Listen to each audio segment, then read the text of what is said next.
ध्येयं सदा परिभवग्नमभीष्टदोहम् तीर्थस्पदं शिवविरञ्जिनो तं शरण्यम् भृत्यायतिहं प्रणतिपाले भवाब्धिपोतम् वन्दे महापुरुषते चरणारविन्दम्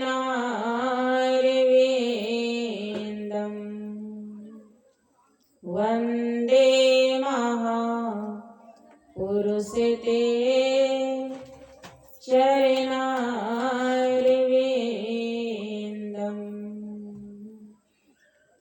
महाराज सद्गुरु है राजने को राजा, है जिनकी कृपा से सरै सर्व काजा। भने में ही सोई परम गुरु नमामि नमामि नमामि नमामि नमामि। तीर्थों को भी पावन करने वाले जनमानस के मराल 20वीं सदी के महान संत सद्गुरु महाराज के पावन चरण कमलों में असंख्य बार नमन है। उपस्थित गुरुजन, विशिष्ट जन, समवेद समादरणीय धर्म प्रेमी महानुभाव, देवी स्वरूपा माताओं एवं भक्तिमती बहनों, सबों के चरण कमलों में मेरा सत सत नमन। और गलती हो गई, मंच पर मंचासीना पूज्य बाबा गणों के भी श्री चरणों में कोटि कोटि नमन। हम लोग आस्था और विश्वास के साथ गुरु महाराज की जय ध्वनि करेंगे ताकि हम लोगों का ये जीवा पवित्र हो जाए। बोलिए प्रेम से श्री सद्गुरु महाराज की। हमारे बाबूजी लोग, भैया लोग तो जयकारा किए, लेकिन माँ बहन चुक गई, इसलिए चुकिए नहीं। बोलिए प्रेम से श्री सद्गुरु महाराज की, श्री सद्गुरु महाराज की जय।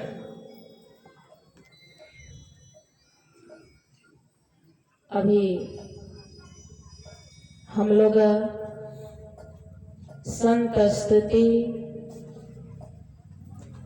गुरु विनती, उसके बाद विश्व प्रसिद्ध ग्रंथ श्री रामचरितमानस से हम लोग पाठ श्रवण किए। पाठ में आया भगवान श्री रामचंद्र जी जो मर्यादा पुरुषोत्तम है और भक्ति न माता सबरी। आज भगवान श्री रामचंद्र जी भक्ति के यहाँ आए हैं, संत के यहाँ आए हैं। किस लिए आए हैं? किस लिए आए? इसलिए भगवान रामचंद्र जी आए। भगवान रामचंद्र जी क्या कहे हैं? कि हमसे अधिक संत को जानो, भगवान से भी बढ़कर संत है। इसीलिए भगवान श्री रामचंद्र जी माता सबरी को दर्शन देने के लिए भी आए और वैसे महान भक्तिन का दर्शन करने के लिए भी आए। जहां संत होते हैं वहां भगवान उनके साथ साथ रहते हैं। भगवान श्री कृष्ण गीता में कहे हैं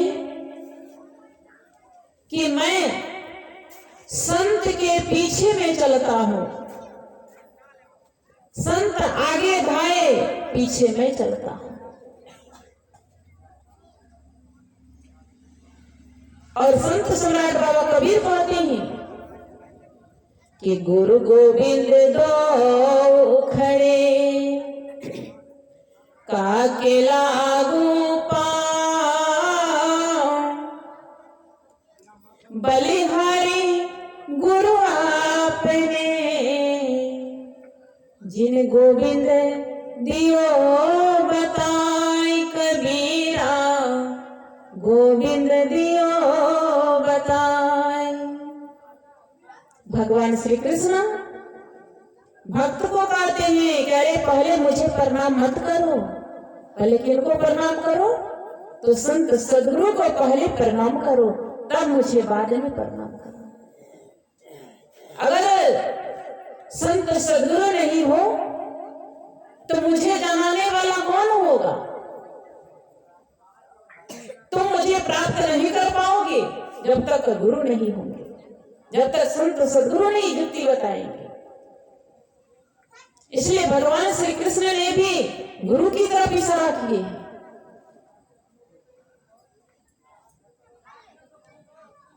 और जब भगवान श्री रामचंद्र जी सबरी के यहाँ आते हैं तो माता सबरी रास्ते में फूल बिछा रही थी। और एक दिन नहीं, वह रोज फूल बिछाया करती थी रास्ते में कि भगवान आएंगे इसी रास्ते से। और एक दिन आ जाते हैं और फूल बिछा रही थी सबरी माता और भगवान वहीं पहुंच गए। जब चरण देखती है और दृष्टि ऊपर करती है तब देखती है कि तो भगवान राम आ गए। भाव विह्वल हो गई और फूल की फूलडाली को रख देती है और हाथ जोड़ करके खड़ी हो जाती है सामने और विनती करने लगती है। गोस्वामी जी बड़ा सुंदर यहाँ लिखे हैं कि सबरी कैसे आगे खड़ी होती है भगवान के सामने कि पानी जोड़ी आगे बैठाड़ी, प्रभु ही बिलोकित प्रीत अति बाड़ी। पानी जोड़ी आगे बैठाड़ी और प्रभु ही बिलोकित प्रीत अति बाड़ी। श्रद्धा के साथ, प्रेम के साथ भगवान के सामने हाथ जोड़ करके खड़ी हो जाती है। ये है सरलता। भक्त को कैसा होना चाहिए? सरल होना चाहिए, सीधा होना चाहिए। चलो किसी ने दो बात कह दिया, कोई बात नहीं, कहा बिल्कुल सरल सीधा निष्कपट। तब ऐसे भक्त पर भगवान प्रसन्न हो जाते हैं। आज प्रसन्न होकर के भगवान श्री रामचंद्र सबरी के यहाँ पधार गए। क्या सबरी को आलीशान मकान था? क्या मान सम्मान समाज में पद प्रतिष्ठा थी? क्या देखने में सुंदरी थी? कुछ नहीं था। क्या था उनके पास? उनके पास एकमात्र भक्ति थी। और संत पलटू दास जी महाराज ने कहा है कि परमात्मा के दरबार में सिर्फ भक्ति की मान्यता है। आपने संसार में क्या कमाया? लोग संसार में कमाते हैं, कहते हैं कि संसार में खूब कमाया, क्या हीरे क्या मोती, और क्या करो यारो, कफन में जेब नहीं होती। खूब तो कमाया, लेकिन काश अगर कफन में जेब होती, लेकिन कफन भी साथ नहीं जाता है। बादशाह सिकंदर के साथ क्या गया? जो सारे देशों को जीता, ईरान देश का बादशाह था सिकंदर। मन में विचार किया कि अगर भारत को मैं जीत लूं तो मैं विश्व विजयी बन जाऊंगा, लोग मुझे विश्व विजेता कहेंगे। लेकिन देखिए, सिकंदर को भी शांति नहीं मिली। भारत तो आया चढ़ाई करने के लिए। उनके गुरु अरस्तु ने कहा कि ऐ सिकंदर सुन लो, भारत देश जो है वह ऋषि प्रधान देश है। वह भारत देश ऋषियों का देश है, भक्तों का देश है, भगवंतों का देश है। इसी भारत की धरती में ऐसे ऐसे महान संत प्रकट हुए, अवतार लिए। इसी भारत की धरती पर भगवान राम अवतार लिए, भगवान श्री कृष्ण अवतार लिए, भगवान बुद्ध अवतार लिए। बहुत ऐसे महान पुरुष लोग इस धराधाम पर अवतार लिए। इसलिए हे सिकंदर, तुम भारत जा रहे हो जीतने के लिए। भारत देश त्यागी देश भी कहा गया है। वहां के लोग त्याग में सुख मानते हैं। सिकंदर तो आया, गुरुदेव ने कहा था वह भारत देश गुरुओं का देश है, संतों का देश है। जैसे ही रावी नदी पार किया, देखा कि रावी नदी के किनारे एक महात्मा बैठे हुए हैं। ना तो शरीर में कोई वस्त्र है, ना कोई मकान है, ना खाने की सुविधा है। सिकंदर ने अपने सिपाही को भेजा कि जाओ, उस महात्मा के पास ना तो वस्त्र है, ना खाने की व्यवस्था है, ना रहने की व्यवस्था है। जाओ, हीरे मोती जवाहरात दे देना। उनके सिपाही लेकर जब गए, ये तो संत थे। संत तो ऐसे अपने मस्त में मस्ती में रहते हैं, परमानंद के आनंद में रहते हैं। कहते हैं जिसके जीवन में मिला सत्संग है, उसे हर घड़ी आनंद ही आनंद है। जिसका ईश्वर से जुड़ा संबंध है, उसे हर घड़ी आनंद ही आनंद है। वो महात्मा क्या कहते हैं कि मेरे पास ये कंकड़ पत्थर किस लिए लेकर के आए हो? अरे इसी कंकड़ पत्थर के लिए तुम्हारा बादशाह कितने माँ को विधवा बना दिया, कितने माँ का गोद को सुना बना दिया। तुम मुझे यह देने आए हो, जाओ अपने बादशाह को दे देना। बादशाह के पास मैं समाज रूप में सुनाना चाहती हूँ कि उतना बड़ा सिकंदर बादशाह इस संसार से कुछ लेकर के नहीं गया। जब खुद सिकंदर आते हैं महात्मा के पास, कहा हे महात्मा, मुझे शांति चाहिए, शांति, मुझे वह सुख चाहिए। महात्मा ने क्या कहा कि सिकंदर, जिस कार्य को करने से शांति मिलती है, तुमने तो ऐसा कोई कार्य नहीं किया। तुमने वह कार्य को किया जिस से अशांति ही दुख होगा। कहा तब अब मैं क्या करूं?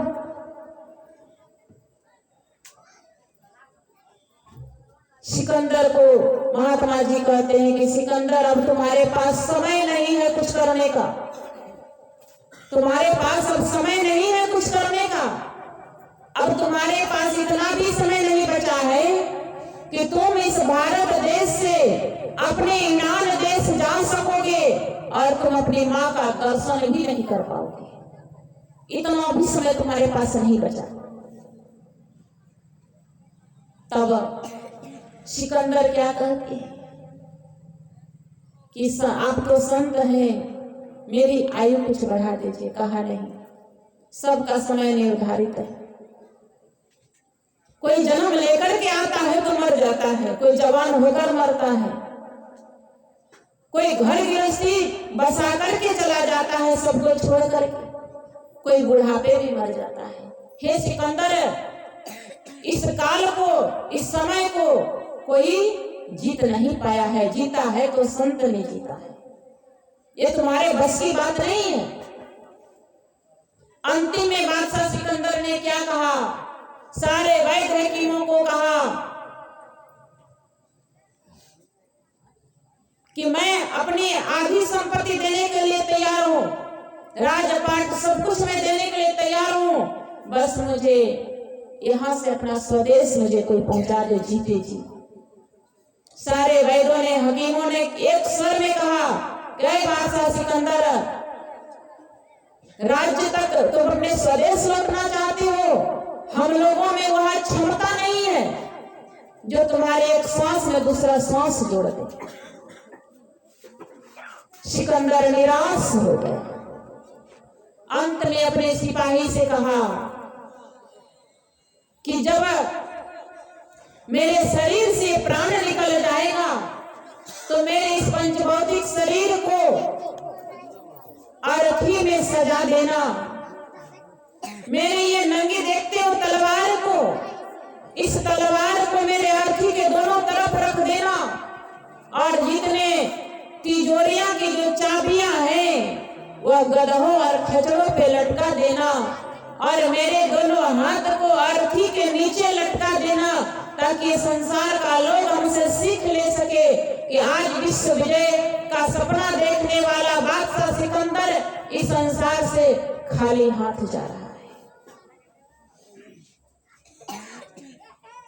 जब आया सिकंदर तो हौसले तो आली थे, जब चला सिकंदर इस संसार से तो दोनों हाथ खाली थे। जब वह दोनों हाथ खाली गया तो क्या हम आप लेकर के जाएंगे?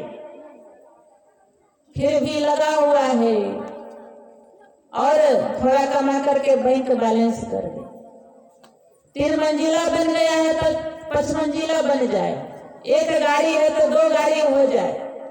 लेकिन हमारा ये मानव जीवन पाने की क्या सार्थकता है, क्या लक्ष्य है, इसको भूल करके बैठे हैं। अगर धन के साथ साथ अगर धन के पीछे धर्म जुड़ जाए तो वह धन सार्थक होगा, और धन के पीछे अगर धर्म नहीं है तो वह धन किसी काम का नहीं है। आज देखिए भगवान श्री रामचंद्र जी आज एक मुसहरनी के घर, भिलनी के घर, आज भगवान ऊंची जाति में ही वो जन्म लिए थे, अवतार लिए। फिर भी किनके यहाँ गए? भिलनी के यहाँ गए। इसलिए पलटूदास जी महाराज कहते हैं कि साहब के दरबार में केवल भक्ति प्यार, केवल भक्ति प्यार, साहब भक्ति में राजी। साहब क्या है? भक्ति में राजी। कैसी भक्ति में राजी है? जैसे सबरी की भक्ति, जैसे मीरा की भक्ति, जैसे तुलसीदास जी महाराज की भक्ति, त्याग प्रेम श्रद्धा, वैसी भक्ति पलटूदास ने कहा, तजा सकल पकवान खाए दासी सुख भाजी, जप तप नेम आचार करे बहुतेरा कोई, खाए सबरी के बैर मुए सब ऋषि मुनि रोई। राजा युधिष्ठिर ने जग बटोरा, जोड़ा सकल समाजा, पलटो ऊंची जाति का, मत कोई करो अहंकार, और साहब के दरबार में केवल भक्ति प्यार। तभी आज भगवान श्री रामचंद्र जी सबरी के समक्ष खड़े हो गए हैं और सबरी विनती करती है, हाथ जोड़ करके खड़ी हो जाती है और अपने कुटिया में लेकर जाती है, भगवान को चटाई बिछा कर देती है। तोशक और पलंग और ये नहीं है, चटाई जो बिछा कर देती है और हाथ जोड़ करके विनती करती है कि भगवान मैं आपकी स्तुति कैसे करूं। केहि विधि स्तुति करहूं तुम्हारी, अधम जाति में जड़मति भारी। मेरी बुद्धि जड़ है, उतनी बुद्धिमती सबरी कहती मेरी बुद्धि अति नीच है। अधमति अधमा अधमयति नारी, तीन महमयति मंद अगारी। हे भगवान, मैं अधम से भी अधम हूँ, मैं अति नीच अनाड़ी हूँ, मैं आपकी स्तुति कैसे करूं। तो भगवान श्री राम मुस्कुरा करके कहते हैं सबरी को कि हे सबरी तुम ये क्या कर रही हो। भगवान राम कहते हैं कहूं रघुपति सुनो भामिनी भाता, मानहु एक भगति करिनाता। भगवान कितनी सुंदर बात करते हैं, मानहु एक भगति करनाता। जाति पाति कुल धर्म बड़ाई, धन बल परिजन गुण चतुराई। भगवान राम कहते हैं कि कोई ऊंची जाति का हो, कोई बहुत भले ही पैसा वाला हो, कोई प्रतिष्ठा वाला हो, वह मुझे प्यारा नहीं है। कौन प्यारा है? कहते मानव एक भक्ति करना था। तब भगवान श्री रामचंद्र जी उनके मीठे मीठे फलों को भोग लगाते हैं। सबरी आगे हाथ देती है कि भगवान मैं आपके लिए सुंदर सुंदर मीठे मीठे फल ला करके रखी हूं, आप इसे भोग लगाइए। भगवान तो भाव के भूखे होते हैं। भगवान श्री कृष्ण ने दुर्योधन का 56 प्रकार भोजन परित्याग किया और विदुर जी के यहाँ केला का छिलका खाए। भगवान को भोजन का भूख नहीं है, भगवान को भाव का भूख है, उनकी भूख है। सबरी कैसा प्रसाद देती है खाने के लिए? जंगल से सबरी पेड़ से मीठे फल तोड़ती थी और खुद खाती थी, और जो फल मीठा लगता था उसको दोने में रखती थी। इनके मन में यह भावना नहीं कि मैं जूठा रख रही हूं, यहाँ तो मन विह्वल है परमात्मा के लिए, और वही जूठन फल भगवान के सामने रखती है और भगवान कहते हैं क्या कितना सुंदर ये प्रसाद है। प्रसाद लेकर भगवान भोग लगाते हैं और हम आप जानते हैं भक्त का प्रसाद कोई साधारण प्रसाद नहीं होता है। भगवान होकर के भक्त का जूठन प्रसाद खाए, लक्ष्मण जी को भी देते हैं, लेकिन लक्ष्मण जी उनका अनादर करते हैं, फेंक देते हैं कि मुसरने का जूठा फल कौन खाए। तो भगवान भैया खा रहे, मैं क्यों खाऊं। मैं एक बार और सुनाई थी, लक्ष्मण जी फेंक दिए उस फल को, वैर के फल को। भगवान मुस्कुरा करके कहते हैं जो भक्त को कष्ट देता है, जो भक्त का अपमान करता है, जो भक्त को दुख देता है, भक्त को सह लेता है, लेकिन भगवान नहीं सहते। प्रहलाद के पिताजी ने हिरण्यकश्यप प्रहलाद को कितना दुख दिया, कष्ट दिया, मारने का बहुत प्रयास किया, लेकिन भक्त प्रहलाद की रक्षा किए और हिरण्यकश्यप को समाप्त कर दिया। ध्रुव की भी रक्षा किए, मीरा की रक्षा किए। विषपान करते हुए भी भगवान ने कहा, हे मीरा तुम विषपान तो कर रही हो, लेकिन तू मेरी भक्ति हो, तुम्हें कोई मार नहीं सकता है।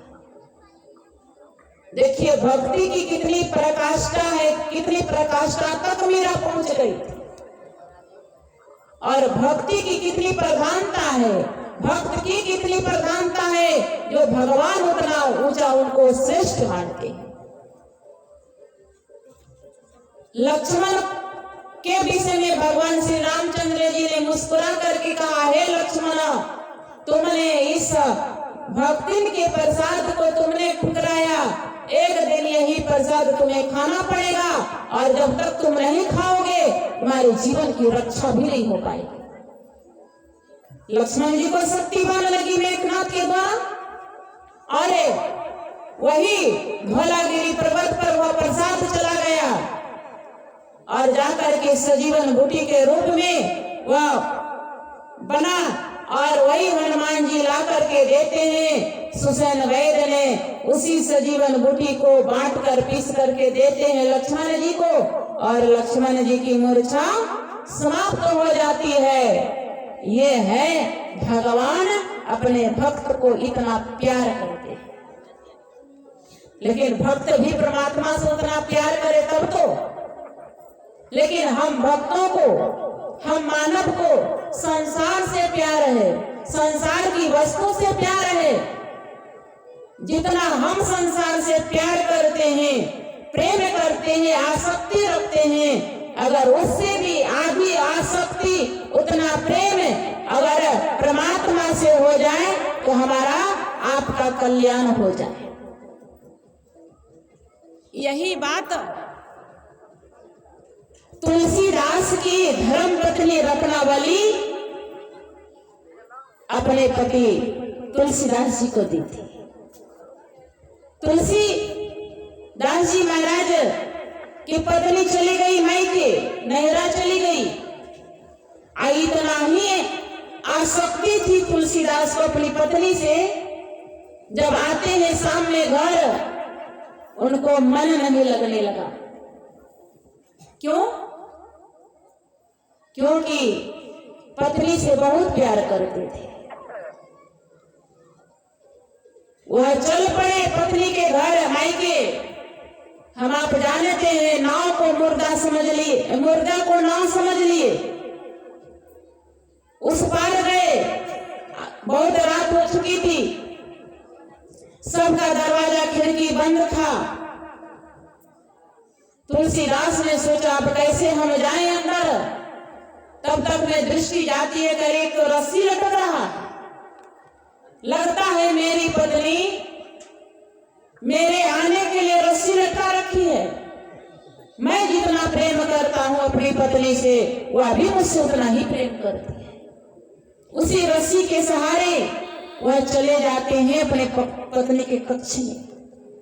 जब पत्नी देखती है कि हमारे पतिदेव आए हैं, कहते पतिदेव इतनी रात को आप यहाँ कैसे आ गए? दरवाजा बंद, फिर आप आए कैसे? कहे तू तो मेरे लिए रस्सी लटका रखी थी। कहा नहीं, मैंने रस्सी नहीं लटकाई। कहा देखे आप कैसे आए? रोशनी लेकर के जाकर देखती है कि एक विषधर सांप लटका हुआ है। और कहते आए ये तो सावन भादो का महीना का दिन, ये तो नदी में पानी आप आए कैसे आए? कहा मैंने नाव से आया। रोशनी लेकर के पत्नी जाती है, देखती है नदी किनारे कोई नाव नहीं, मुर्दा फंस रहा है।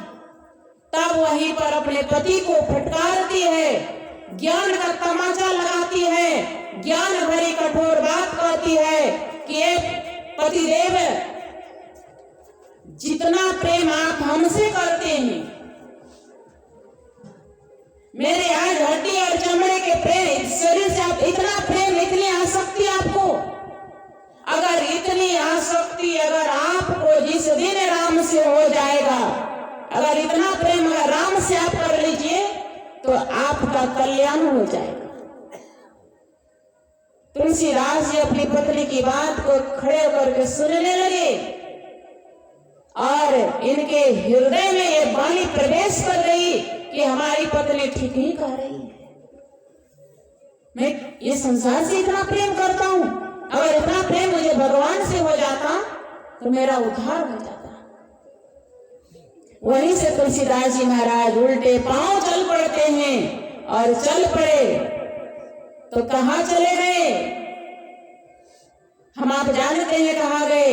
उन्होंने परमात्मा से अपने रिश्ते को, अपने नाते को जोड़ा, परमात्मा से प्रेम किया तो तुलसी से गोस्वामी तुलसीदास जी महाराज बन गए। इसलिए कहते हैं कि भगत के बस में है भगवान, भगत के बस में है भगवान, भगत नहीं तो कुछ भी नहीं है, भगत है इनकी जान, भगत के बस में है भगवान।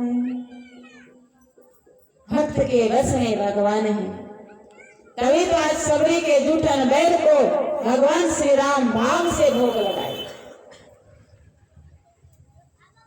तब सबरी भगवान से कहती है कि हे भगवान, मैं सदियों से, कई वर्षों से मैं आपके राह निहार रही थी। हमारे गुरुजी मतन ऋषि ने कहा था कि बेटी तुम यहीं पे रहना, भगवान श्री रामचंद्र जी का अवतार होगा और तुम्हें आकर के दर्शन देंगे, इसी कुटिया में आएंगे। और हे भगवान, आज आपका दर्शन हो गया, अब मुझे यहाँ रहने की आवश्यकता नहीं है, अब मुझे जाने का आदेश दीजिए। तब भगवान श्री रामचंद्र जी ने नवधा भक्ति का उपदेश दिया सबरी को माध्यम बना करके, और वही उपदेश सबरी को माध्यम बनाए, बल्कि हम आप मानव जाति को उपदेश दिए कि हे संसार के मानव, तुम मेरी भक्ति करना चाहते हो तो सबसे पहले संतों का संग करो। प्रथम भक्ति संतन कर संग, दूसरी रतिम में कथा प्रसंग। पहली भक्ति है संतों का संग, दूसरी भक्ति है मेरी कथा की चर्चा में प्रेम, तीसरी भक्ति है गुरु पद पंकज सेवा। गुरु की सेवा करना ये तीसरी भक्ति है। गुरु की सेवा क्या हुआ? अगर गुरु नहीं हो सामने तो उनकी सेवा कैसे की जाए? तो गुरु की सेवा यही हुआ कि उनके आदेश का हम लोग पालन करें, उनके बताए हुए मार्ग पर हम चलें, यही सबसे बड़ा आदेश हुआ गुरुदेव का, यही सबसे बड़ा सेवा हुआ। कहते आज्ञा समनस साहिब सेवा, जो आज्ञा का पालन करता है, जो करती है, उससे बढ़ करके दूसरा सेवा नहीं हुआ। किसी भक्त ने बड़ा सुंदर गाया है कि जिसका भाग्य उदय हुआ उसको मौका मिला गुरु भक्ति करने का। सबके भाग्य में यह नहीं है। इसीलिए किसी संत ने गाया है कि गुरु भक्तों के खुले गए भागे जब गुरु सेवा मिले। गुरु भक्तों के खुले गए भागे जब गुरु सेवा मिले। सेवा मिली थी राजा हरिश्चंद्र को, सेवा मिली थी राजा हरिश्चंद्र को, दे दिया राज और ताज जब गुरु सेवा मिले। उनको मौका मिला गुरु सेवा करने का। सपने देखा कि मैंने सपने में सब कुछ दान कर दिया, हम लोग जानते, और इतना तक कि सब कुछ तो दे ही दिए, अपनी पत्नी अपने पुत्र को भी बेच दिए गुरु दक्षिणा दान करने के लिए, सेवा करने के लिए, कि सब कुछ चला जाए लेकिन गुरु का सेवा हाथ से नहीं जाना चाहिए। आगे वह कहते हैं कि सेवा के लिए राजा हरिश्चंद्र ने कहते बेच दिया रोहित दुलार जब गुरु सेवा मिले। गृहस्थ जीवन में सबसे प्यारा कौन होता है? तो पुत्र होता है। बेच दिए रोहित दुलार, अपने पुत्र को भी बेच दिए, इतना तक कि पुत्र को सर्प ने डस लिया, फिर भी अपने धर्म को नहीं छोड़ा राजा हरिश्चंद्र ने। जान जाते हैं कि हमारा पुत्र है, ये मेरी पत्नी लेकर के आई है, मृतक पुत्र को लेकर जलाने के लिए शमशान घाट में पहरा दे रहे हैं। उनकी पत्नी लेकर के गई, कहती है, तब राजा हरिश्चंद्र आते हैं, कहा कौन है मुर्दे को जलाने वाला? बिना कर दिए जला नहीं सकते हो। उनकी पत्नी कहती है, महाराज जी आपका ही पुत्र है। कहा नहीं, ये हमारा अभी पुत्र नहीं, हमारा अभी धर्म है, मैं मालिक का मैं नौकर हूं, अभी मेरा नौकर का धर्म निभाना मेरा धर्म है, मेरा कर्तव्य है। उन्होंने वह कर्तव्य को पूरा कर, विस्तार कथा उधर में नहीं जाऊंगी। मैं यही बताना चाहती हूँ कि जब आपके जीवन में ऐसा मौका मिले सेवा करने का, तो इस अवसर से नहीं दूर हटना चाहिए। राजा हरिश्चंद्र के जाने से कई युग बीत गया, आज हम लोग उनका गुण गाथा गाते हैं, यानी वह अमर हो गए। और उस भक्तों ने, उस संत ने क्या कहा? सेवा मिली थी किनको?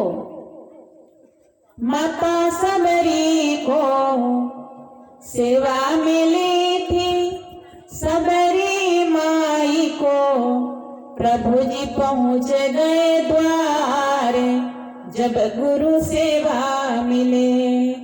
प्रभु जी पहुंच गए द्वार जब गुरु सेवा मिले। ये सेवा का ही फल है जो भगवान सबरी के यहाँ गए।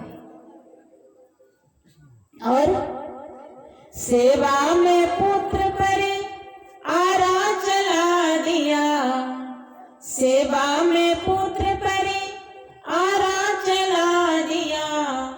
ओ हरे ध्वज महाराज जब गुरु सेवा मिले। भगवान श्री कृष्ण और अर्जुन वेश बदल कर गए थे, किनका? मोर ध्वज महाराज का परीक्षा लेने।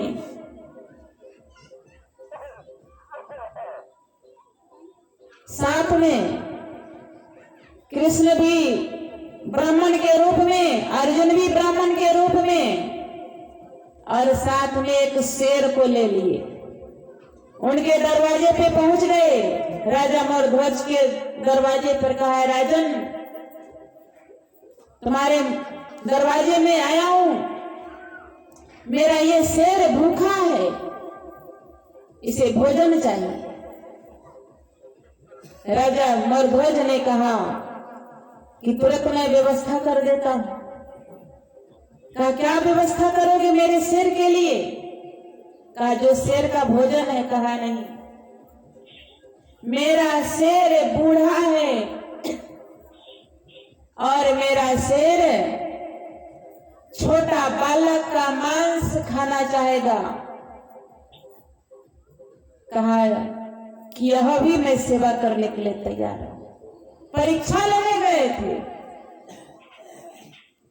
मरध्वज ने क्या कहा कि महाराज मेरा पुत्र है, उसकी सेवा में मैं दे सकता हूं। अपने पुत्र से कहा कि पुत्र तुम्हें एक शेर का भोजन बनाना है। कहा, पिताजी आपका आज्ञा का पालन हो। पुत्र वही जो अपने पिता के आदेश का पालन करे, और नहीं तो वो कुपुत्र है। 3 तरह का संसार में बेटा होता है। एक होता है लड़का, दूसरा होता है बेटा, तीसरा होता है पुत्र।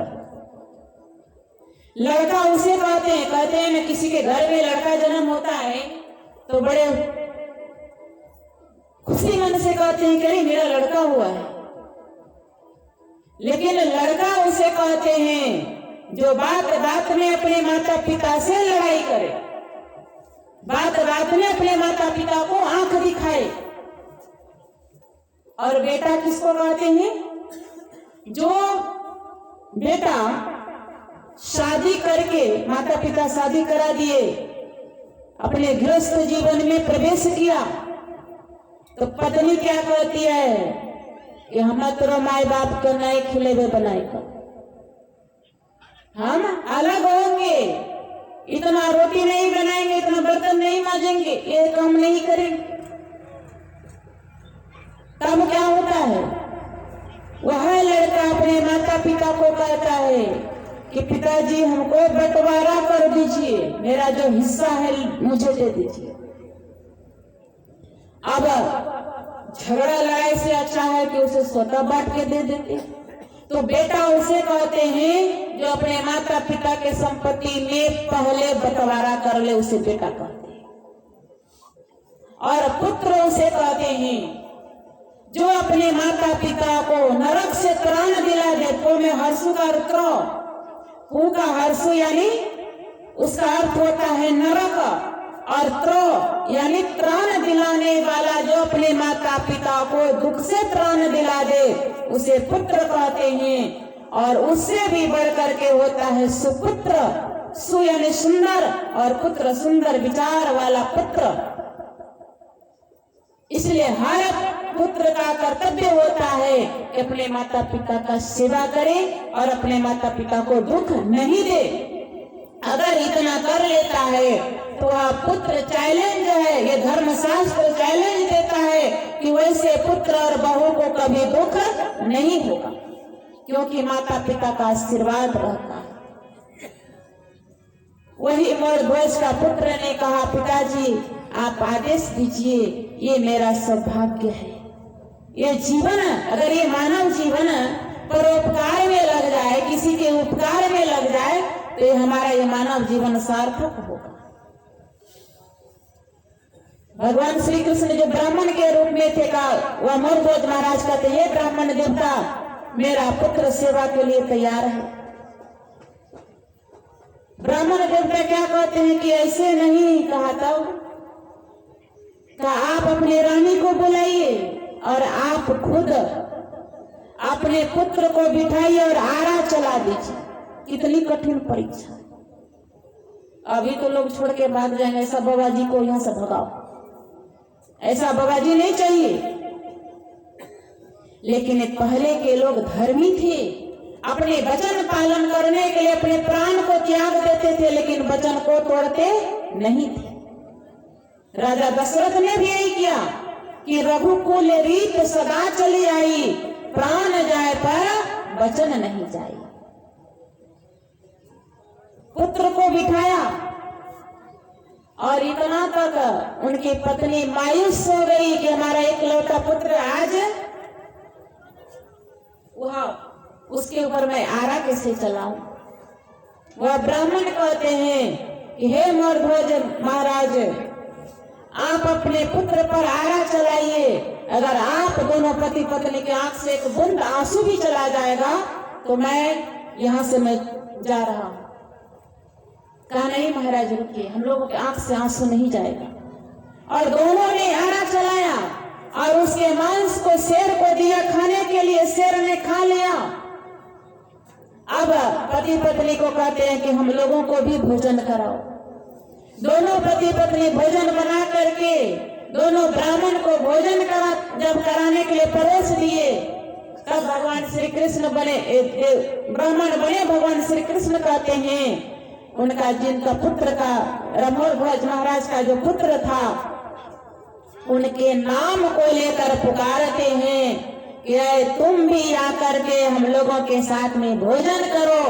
जैसे भगवान श्री कृष्ण पुकारते हैं वैसे ही वह लड़का सामने प्रकट हो जाता है, वैसे ही प्रकट हो जाता है।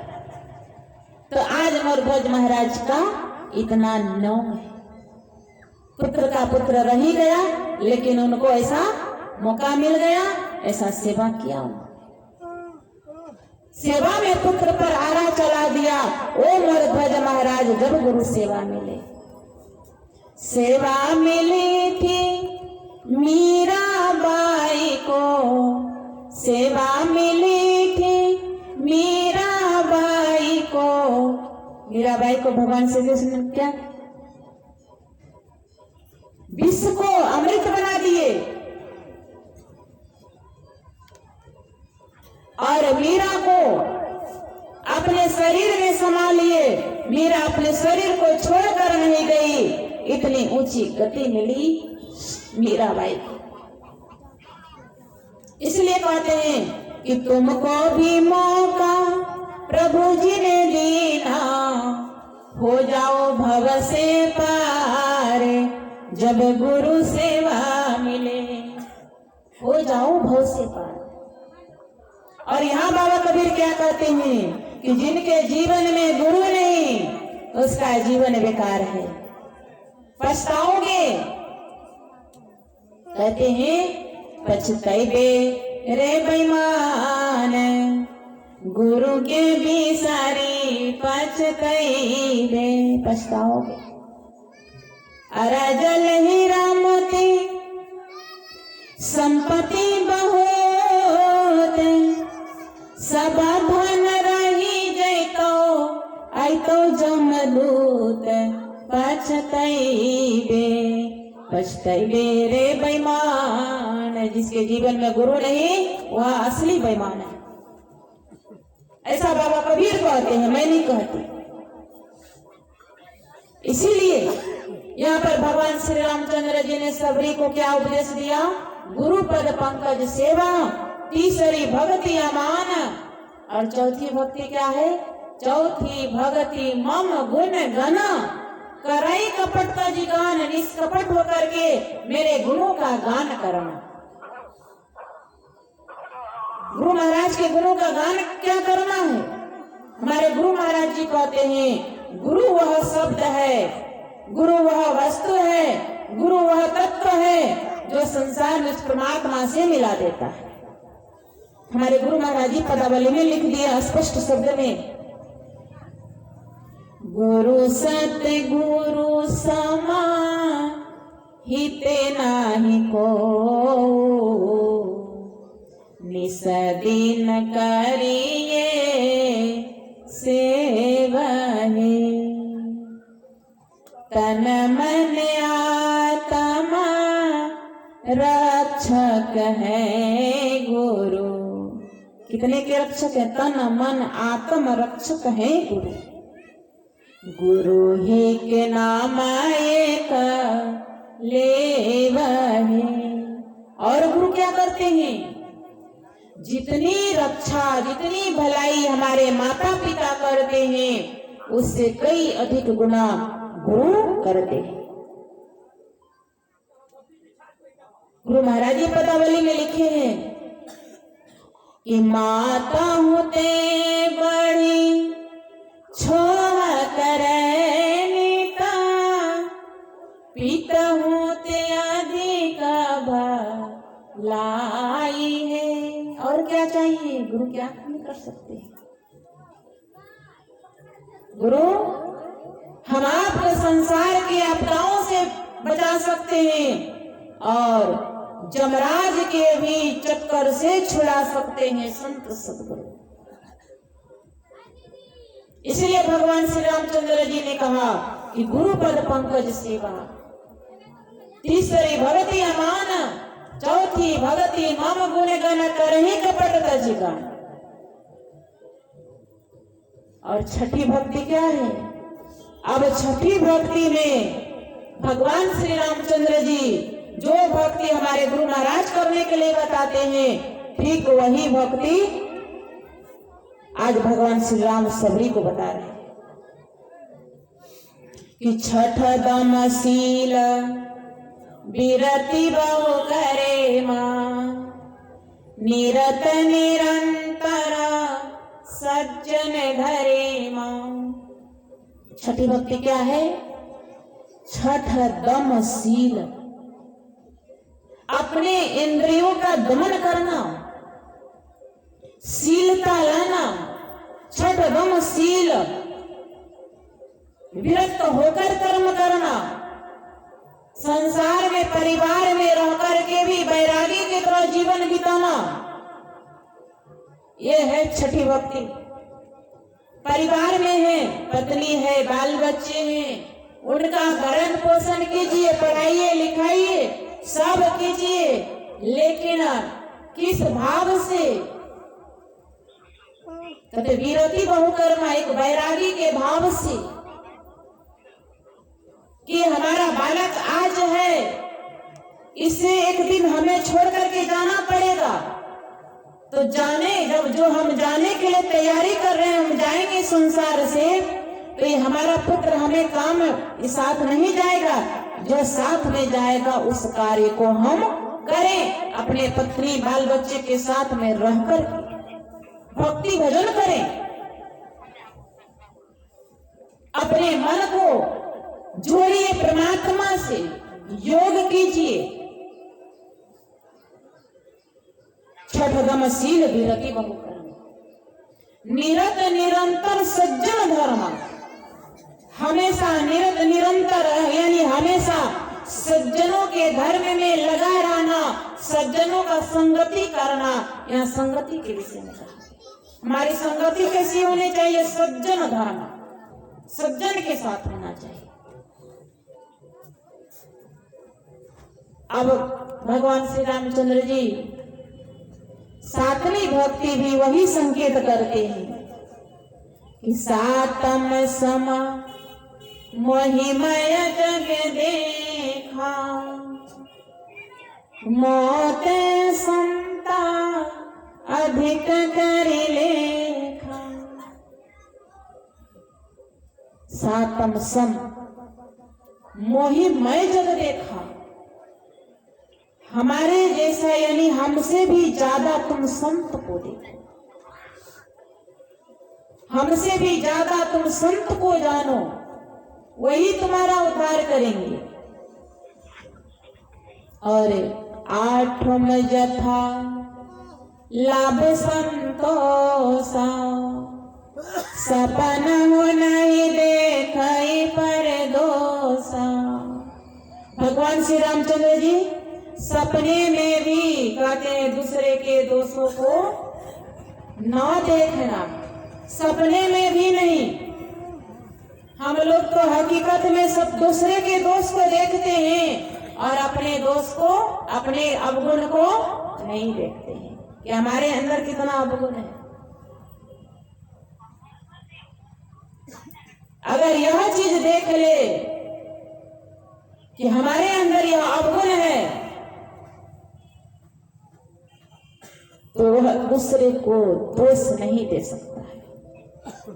और जो दूसरे को दोष देता है, यह भक्त का लक्षण नहीं है। या भक्त के लक्षण के विषय में भगवान श्री रामचंद्र जी बोले हैं कि सपने में भी किसी के दोष को न देखना, ये भक्त का लक्षण है। और अभी लोग एक दूसरे को नीचे गिराने में लगे हुए हैं, कोई आगे बढ़ रहे हैं तो उसका पैर खींचने के में लगे हुए हैं, पीठ पीछे किसी का निंदा चुगली करने में लगे हुए हैं। यह भक्त का लक्षण नहीं है। सबों ने मिलकर सबरी को नीचा दिखाने का प्रयास किया। वहां पर जितने साधु महात्मा रहते थे, जब भगवान राम आए सबने शिकायत किया कि भगवान ये सबरी ये मुसरनी कहां से आ गई है और हम लोगों के जल को अपवित्र कर दी है। भगवान तो सब जानते हैं।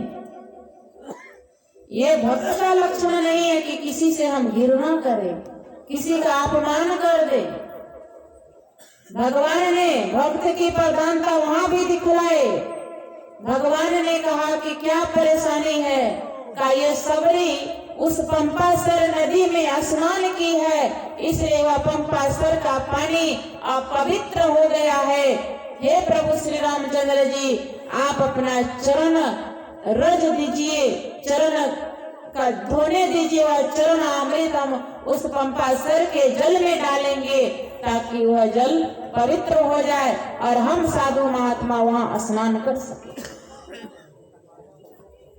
भगवान से क्या छुपा है, संत सदगुरु से क्या छिपा हुआ है, आपके मन में क्या चल रहा है, सब वह जानते हैं।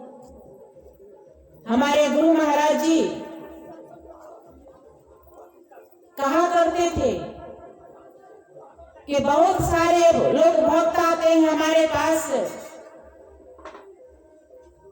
सबको अपना अपना दुख सुनाते हैं। अगर मैं एक एक भक्तों का मन की बात को मैं कहने लग जाऊं तो एक भी लोग हमारे पास नहीं आएंगे। श्री सद्गुरु महाराज की जय।